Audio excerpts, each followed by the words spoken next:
The house at the corner of Wellesley Street and Queen's Park Crescent was the Christie Mansion.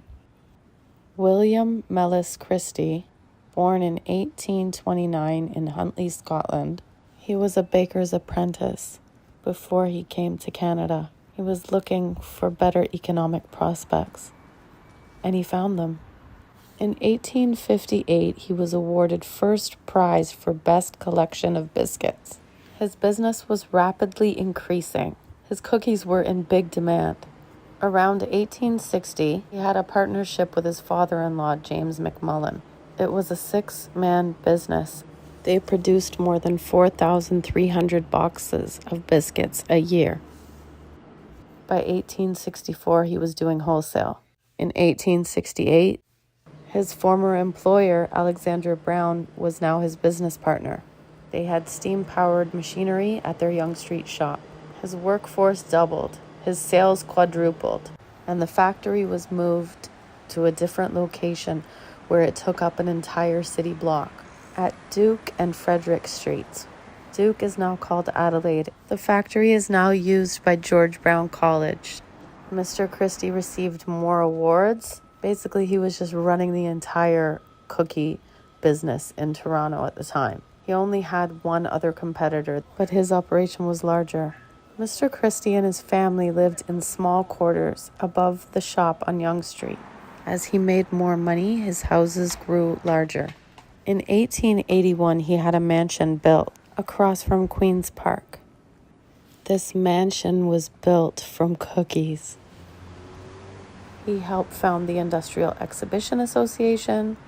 He was a member of the Board of Trade. He became a trustee of the U of T. He loved to travel. He quietly made donations, and he liked to read and tend to his garden. Christie went on a trip to Scotland in the summer of 1899. Shortly after his return, he got cancer in his neck, and it spread rapidly. When he died, his entire fortune was passed on to his son, Robert Jaffray Christie. Now this is where the story gets really weird. Robert J. Christie was the only surviving son of William Christie and his wife, Mary Jane McMullen. These eyes, the window to his soul. And if the legend is true, these are the eyes to a creepy soul. Robert Christie was born in 1870 and married Emma Louise Lee in February of 1895. Emma's father was J.R. Lee, one of the top druggists in Toronto at the time. Mr. Christie made good cookies and a bad son. I want to sing ya, sweet area, I love you so. I'll be a Sunday of What went on behind closed doors at the Christie Mansion? only a bird in a gilded cage, a beautiful sight to see. You may think she's happy and free from care. She's not. Robert Christie inherited the Christie Mansion at 100 Wellesley Street. In the 1911 census, he is listed as living there with his wife, 2 sons, and 1 daughter.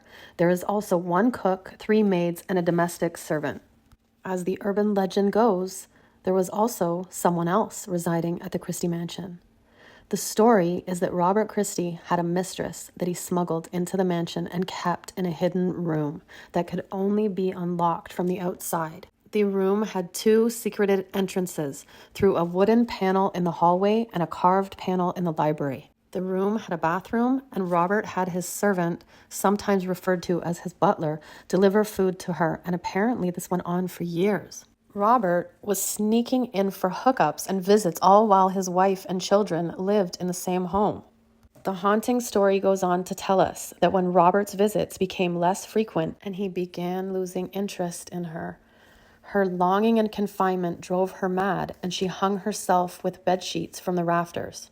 Then, the story goes on that Robert and his butler took her body one dark and stormy night and buried it somewhere in Queen's Park.